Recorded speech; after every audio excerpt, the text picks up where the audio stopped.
بسم الله الرحمن الرحيم. الحمد لله الذي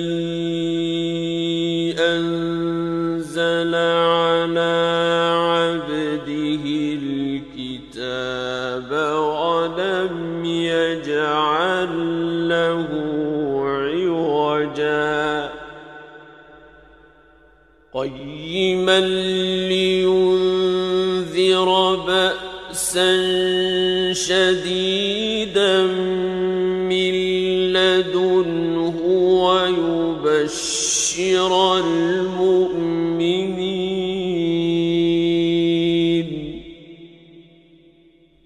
ويبشر المؤمنين الذين يعملون الصالحات أن لهم أجرا حسنا ماكثين فيه أبدا وينذر الذين قالوا اتخذ الله ولدا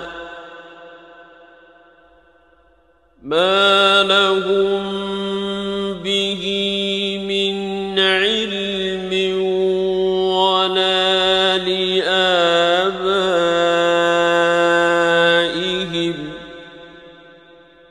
كبرت كلمة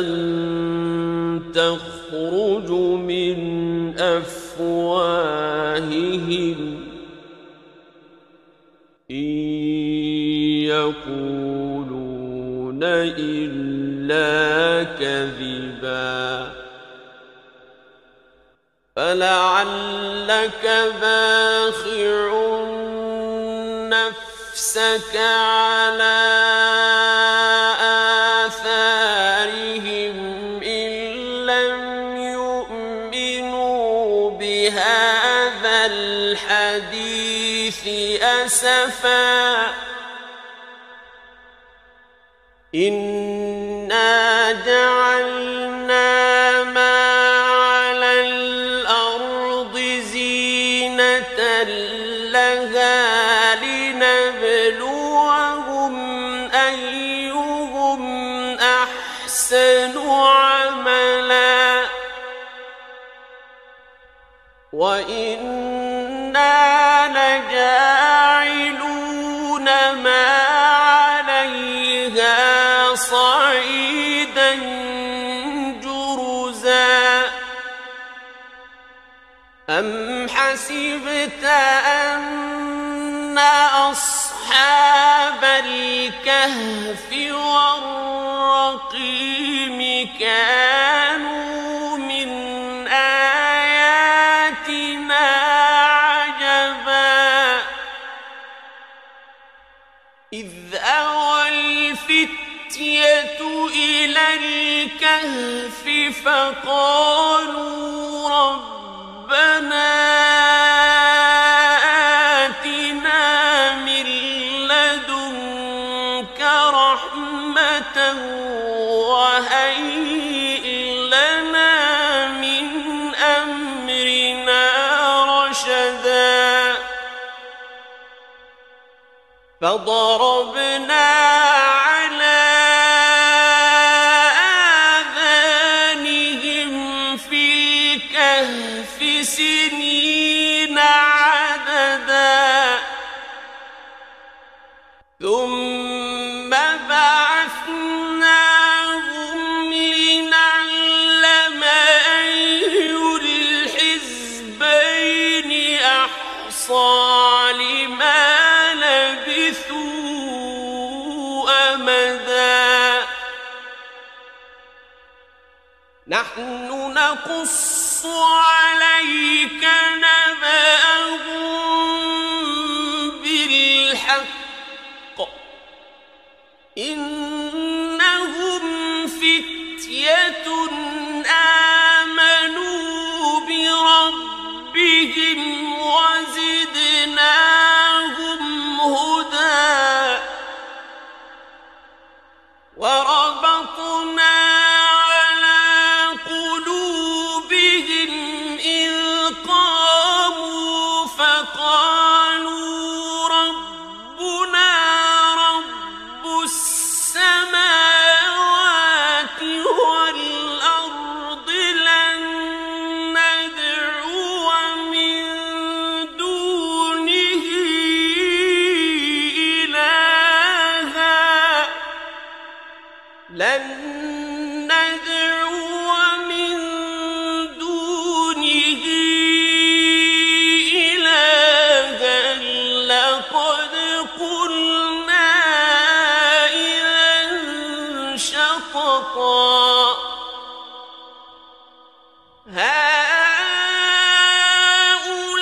وإذ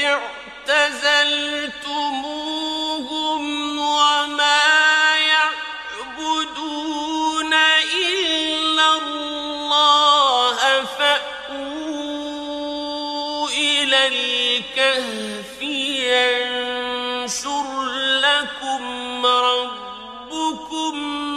من رحمته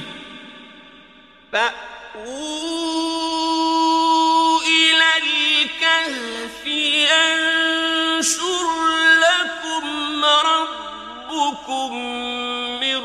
رحمته ويهيئ لكم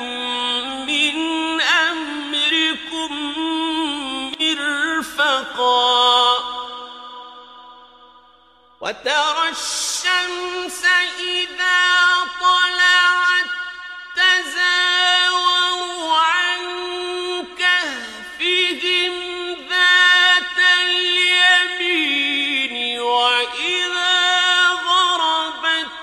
تقرضهم ذات الشمال وهم في فجوة منه ذلك من آيات الله من يهد الله فهو المهتد ومن يضلل فلن تجد له وليا مرشدا وتحسبهم أيقاظا وهم رقود ونقلبهم ذات اليمين وذات الشمال وكلبهم باسط ذراعيه بالوصيد لو اطلعت عليهم لوليت منهم فرارا ولملئت منهم رعبا وكذلك بعثناهم ليتساءلوا بينهم قال قائل منهم كم لبثتم قالوا لبثنا يوما أو بعض يوم قالوا ربكم أعلم بما لبثتم فابعثوا أحدكم بورقكم هذه إلى المدينة فلينظر أيها أزكى طعاما فلينظر أيها أزكى طعاما فليأتكم برزق منه وليتلطف ولا يشعرن بكم أحدا إنهم إن يظهروا عليكم يرجموكم أو يعيدوكم في ملتهم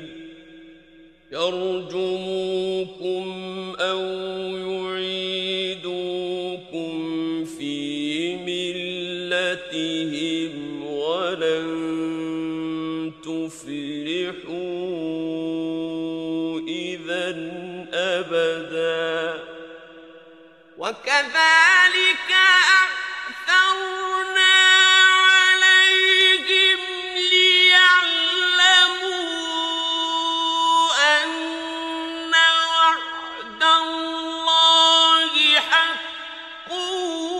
وأن الساعة لا ريب فيها إذ يتنازعون بينهم أمرهم فقالوا ابنوا عليهم بنيانا ربهم أعلم بهم قال الذين غلبوا على أمرهم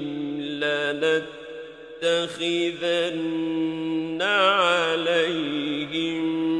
مسجدا سيقولون ثلاثة رابعهم كلبهم ويقولون خمسة سادسهم كلبهم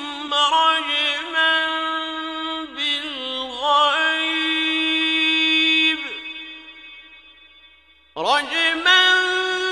بالغيب ويقولون سبعة وثامنهم كلبهم قل ربي أعلم بعدتهم ما يعلمهم إلا قليل فلا تمار فيهم إلا مراء ظاهرا ولا تستفت فيهم منهم أحدا ولا تقولن لشيء إني فاعل ذلك غدا إلا أن يشاء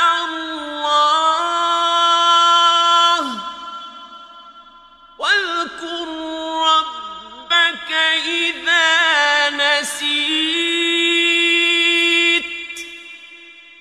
وقل عسى أن يهديني ربي لأقرب من هذا رشدا ولبثوا في كهفهم 300 سنين وازدادوا 9 قل الله أعلم بما لبثوا له غيب السماوات والأرض أبصر به وأسمع ما لهم من دونه من ولي ولا يشرك في حكمه أحدا واتل ما أوحي إليك من كتاب ربك لا مبدل لكلماته ولن تجد من دونه ملتحدا واصبر نفسك مع الذين يدعون ربهم بالغداة والعشي يريدون وجهه ولا تعد عيناك عنهم تريد زينة الحياة الدنيا ولا تطع من أغفلنا قلبه عن ذكرنا واتبع هواه وكان أمره فرطا وقل الحق من ربكم فمن شاء فليؤمن ومن شاء فليكفر إنا أعتدنا للظالمين نارا أحاط بهم سرادقها وإن يستغيثوا يغاثوا بماء كالمهل يشوي الوجوه بئس الشراب وساءت مرتفقا إن الذين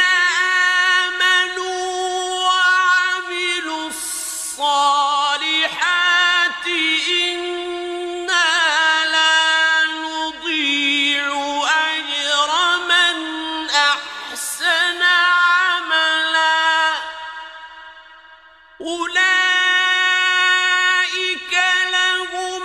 جنات عدن تجري من تحتهم الأنهار يحلون فيها من أساور من ذهب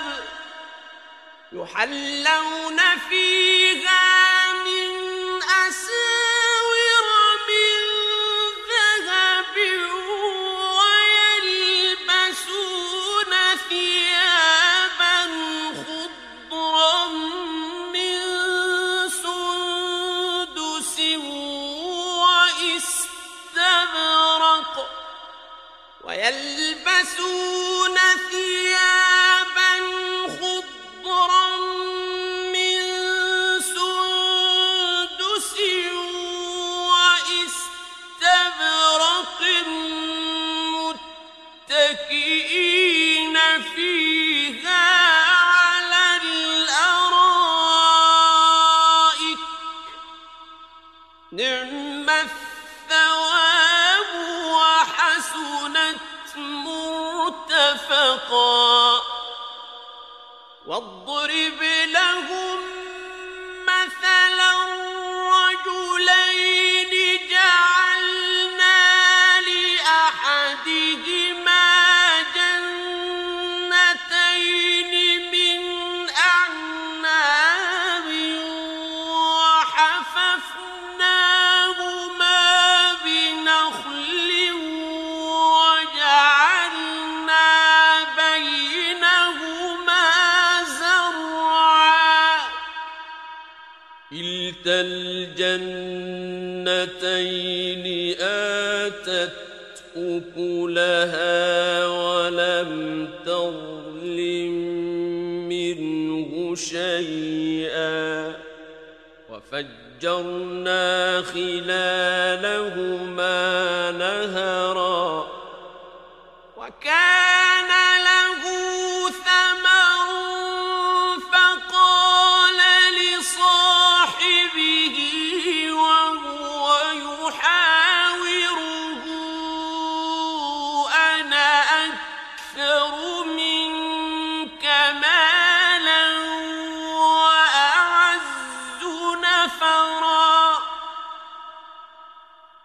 ودخل جنته وهو ظالم لنفسه قال ما أظن أن تبيد هذه أبدا وما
صعيدا زلقا أو يصبح ماؤها غورا فلن تستطيع له طلبا وأحيط بثمره فأصبح يقلب كفيه على ما أنفق فيها وهي خاوية على عروشها فأصبح يقلب كفيه على ما أنفق فيها وهي خاوية على عروشها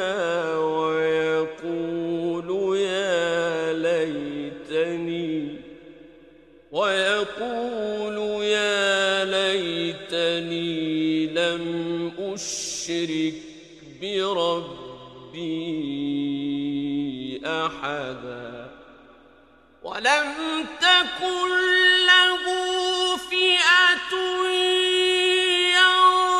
ينصرونه من دون الله وما كان منتصرا هنالك الولاية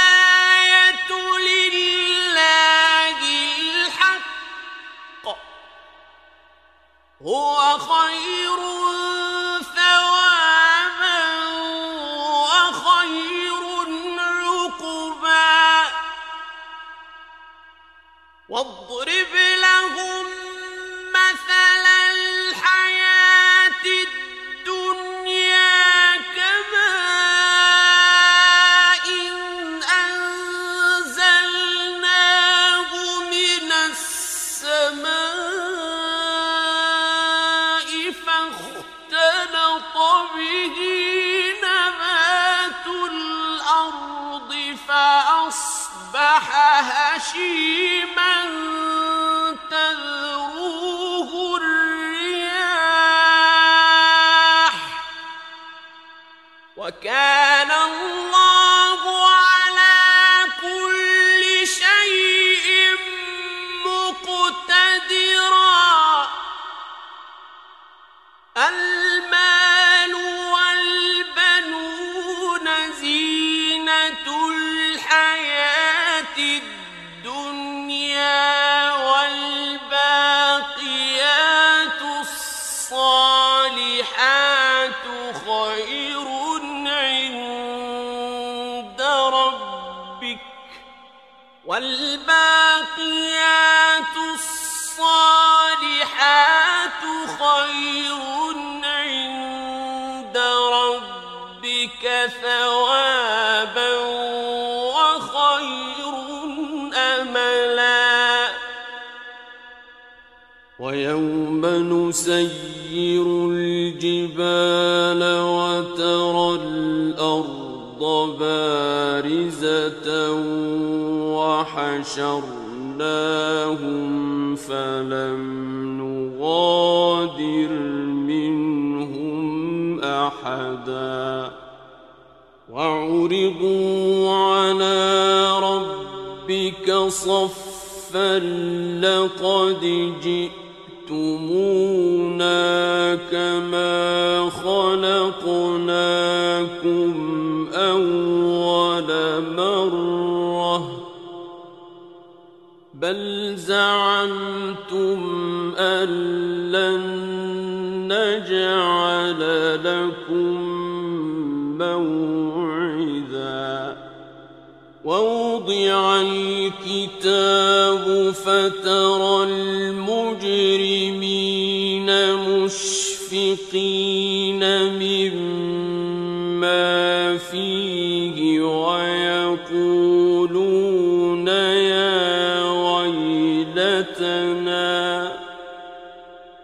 ويقولون يا ويلتنا ما لهذا الكتاب لا يغادر صغيرة ولا كبيرة إلا أحصاها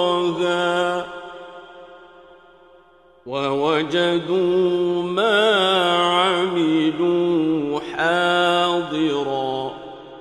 ولا يظلم ربك أحدا وإذ قلنا للملائكة اسجدوا لآدم فسجدوا إلا إبليس كان من الجن ففسق عن أمر ربه أفتتخذونه وذريته أولياء من دوني وهم لكم عدو بئس للظالمين بدلا ما أشهدتهم خلق السماوات والأرض ولا خلق أنفسهم وما كنت متخذ المضلين عضدا ويوم يقول نادوا شركائي الذين زعمتم فدعوهم فلم يستجيبوا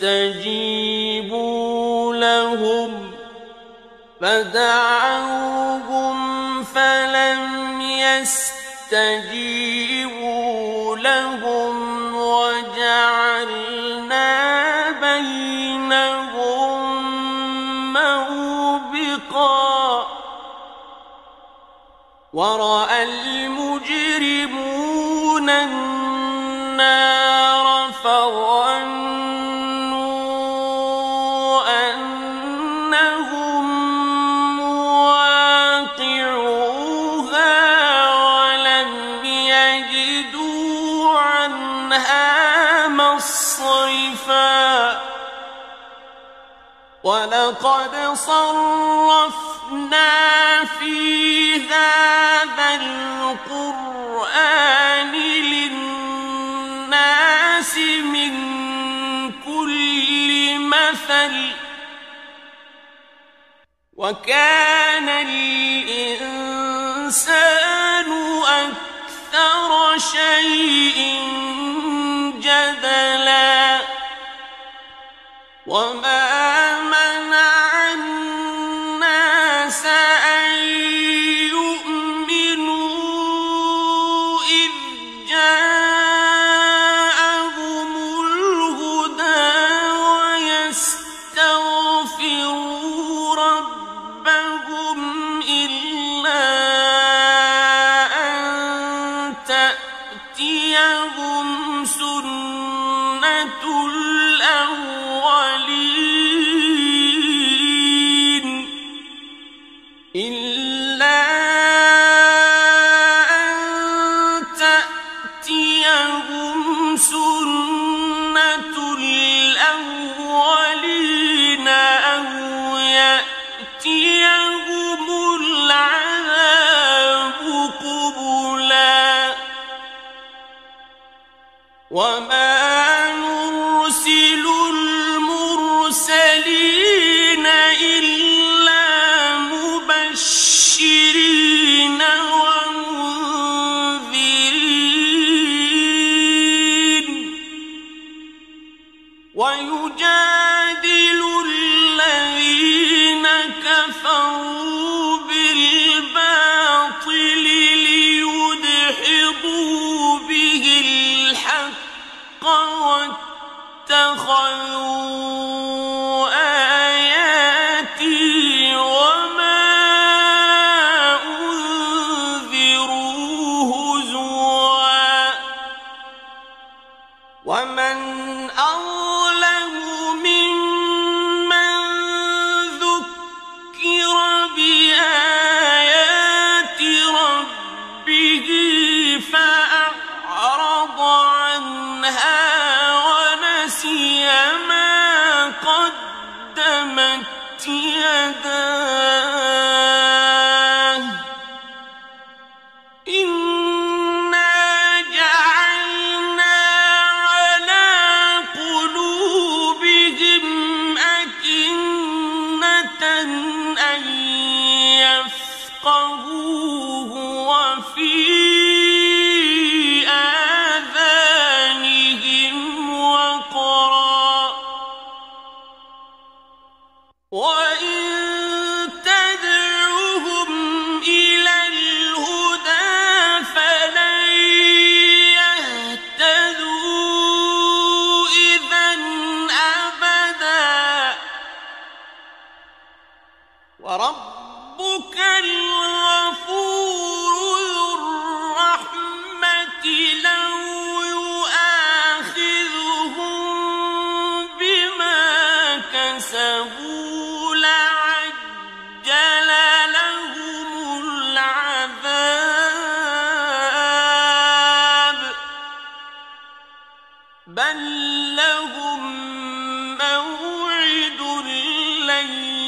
يجدوا من دونه موئلا وتلك القرى أهلكناهم لما ظلموا وجعلنا لمهلكهم موعدا وإذ قال موسى لفتاه لا أبرح حتى أبلغ مجمع البحرين أو أمضي حقبا فلما بلغا مجمع بينهما نسيا حوتهما فاتخذ سبيله في البحر سربا فلما جاوزا قال لفتاه آتنا غداءنا لقد لقينا من سفرنا هذا نصبا قال أرأيت إذ أوينا إلى الصخرة فإني نسيت الحوت وما أنسانيه إلا الشيطان أن أذكره واتخذ سبيله في البحر عجبا قال ذلك ما كنا نبغ فارتدا على آثارهما قصصا فوجدا عبدا من عبادنا آتيناه رحمة من عندنا وعلمناه من لدنا علما قال له موسى هل أتبعك على أن تعلمني مما علمت رشدا قال إنك لن تستطيع معي صبرا وكيف تصبر على ما لم تحط به خبرا قال ستجدني إن شاء الله صابرا ولا أعصي لك أمرا قال فإن اتبعتني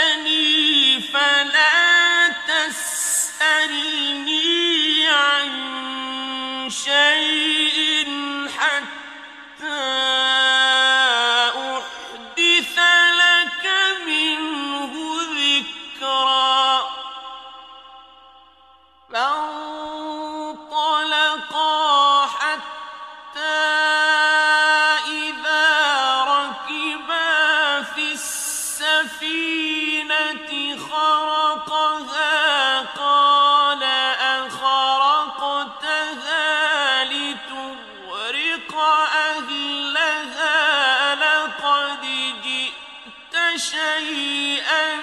إمرا قال ألم أقل إنك لن تستطيع معي صبرا قال لا تؤاخذني بما نسيت ولا ترهقني من أمري عسرا فانطلقا حتى إذا لقيا غلاما فقتله قال أقتلت نفسا زكية بغير نفس لقد جئت شيئا نكرا قال ألم أقل لك إنك لن تستطيع معي صبرا قال إن سألتك عن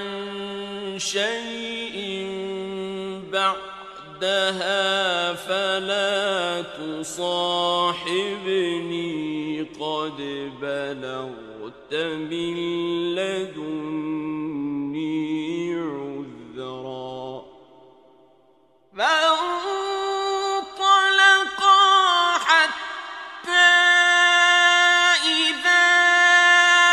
أتيا أهل قرية استطعما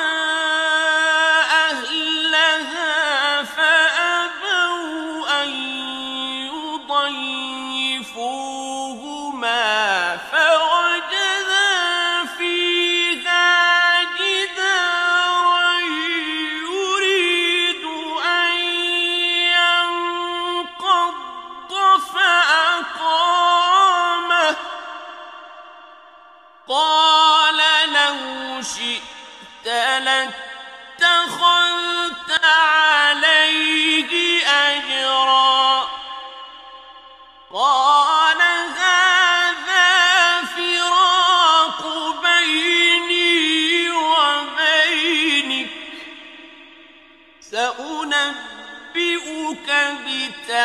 بتأويل ما لم تستطع عليه صبرا أما السفينة فكانت لمساكين يعملون في البحر فأردت أن أعيبها وكان وراءهم ملك يأخذ كل سفينة غصبا وأما الغلام فكان أبواه مؤمنين فخشينا أن يرهقهما طغيانا وكفرا فأردنا أن يبدلهما ربهما خيرا منه زكاة وأقرب رحما وأما الجدار فكان لغلامين يتيمين في المدينة وكان تحته كنز لهما وكان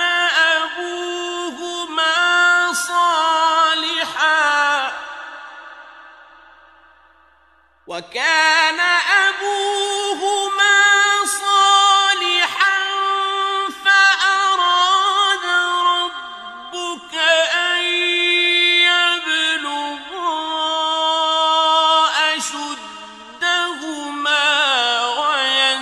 ويستخرجا كنزهما رحمة من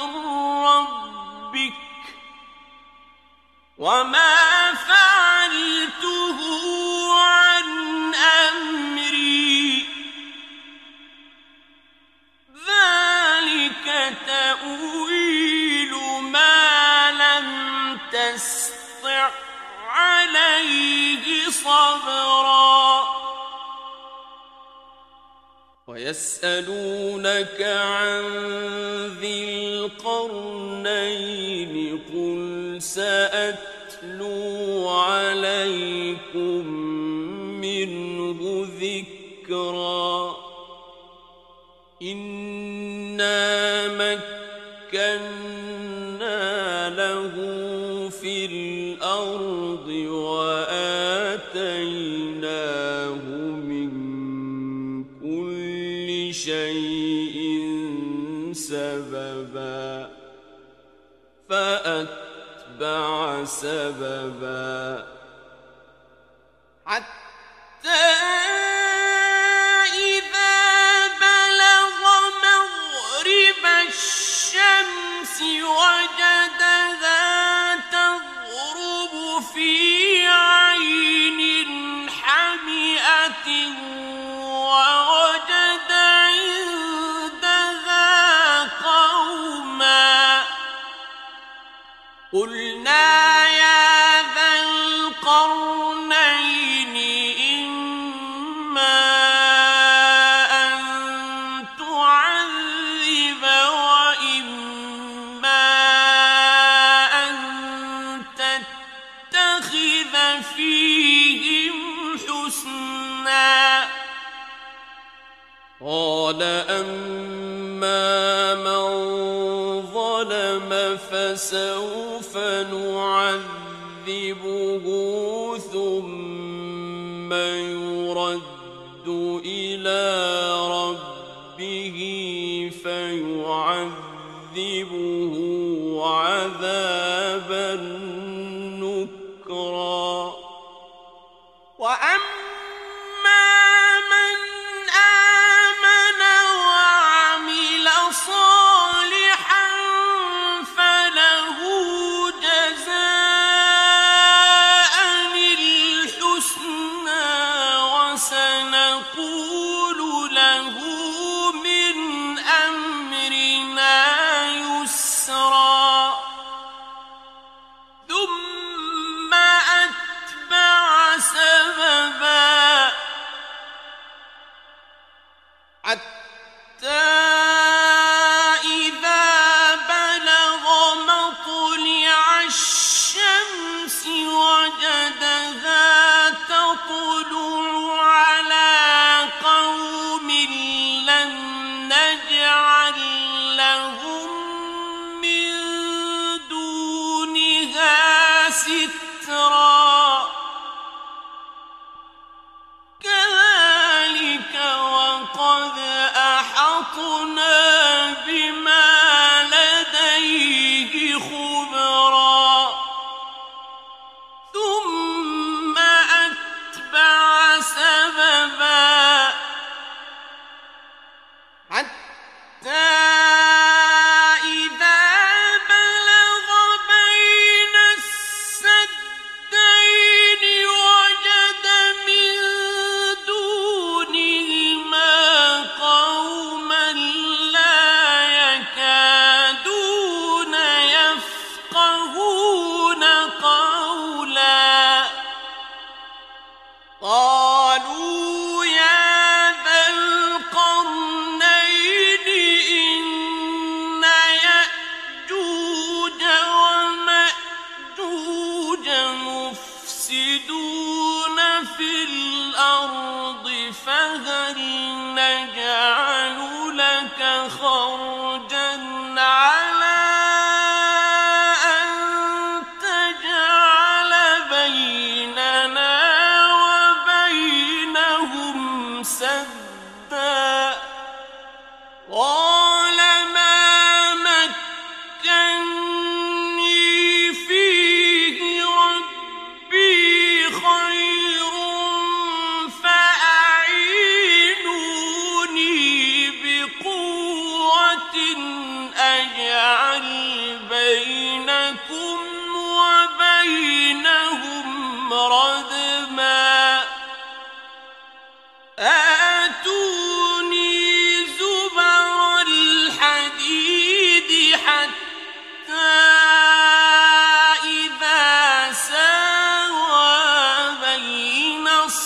الصدفين قال انفخوا حتى إذا ساوى بين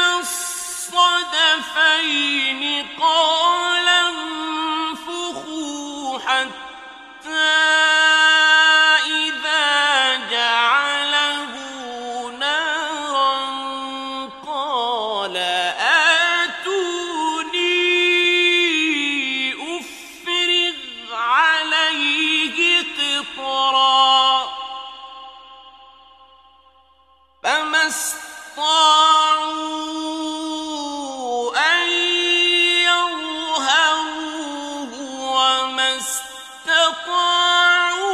له نقبا قال هذا رحمة من ربي فإذا جاء وعد ربي جعله دكاء وكان وعد ربي حقا وتركنا بعضهم يومئذ يموج في بعض ونفخ في الصور فجمعناهم جمعا وعرضنا جهنم يومئذ للكافرين عرضا الذين كانت أعينهم في غطاء عن ذكري وكانوا لا يستطيعون سمعا أفحسب الذين كفروا أن يتخذوا عبادي من دوني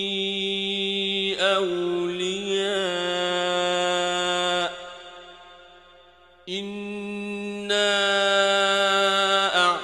أعتدنا جهنم للكافرين نزلا قل هل ننبئكم بالأخسرين أعمالا الذين ضل سعيهم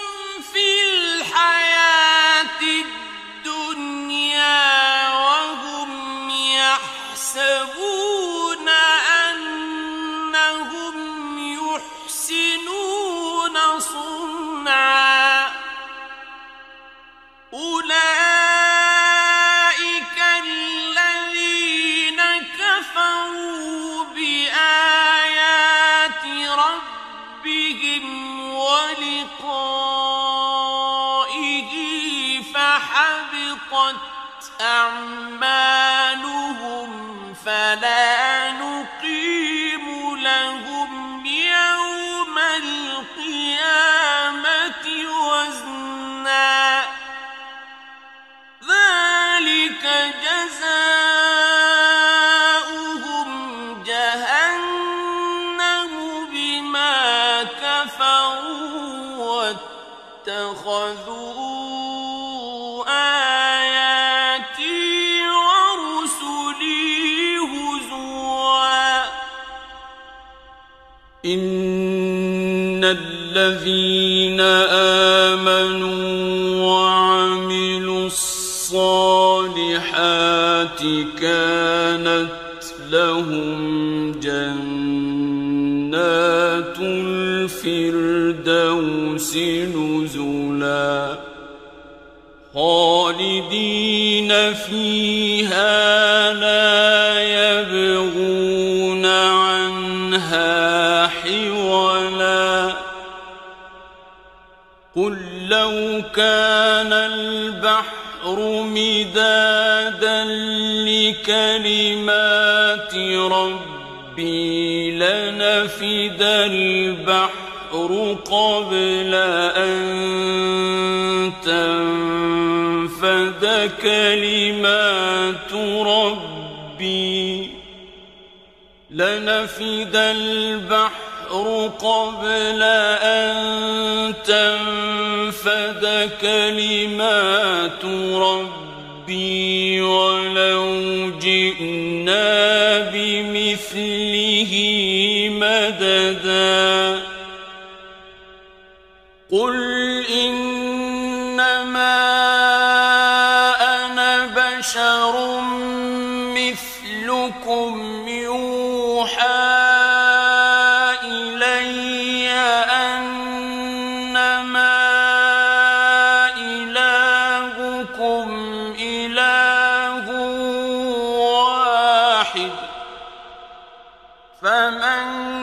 كان يرجو لقاء ربه فليعمل عملا صالحا ولا يشرك بعبادة ربه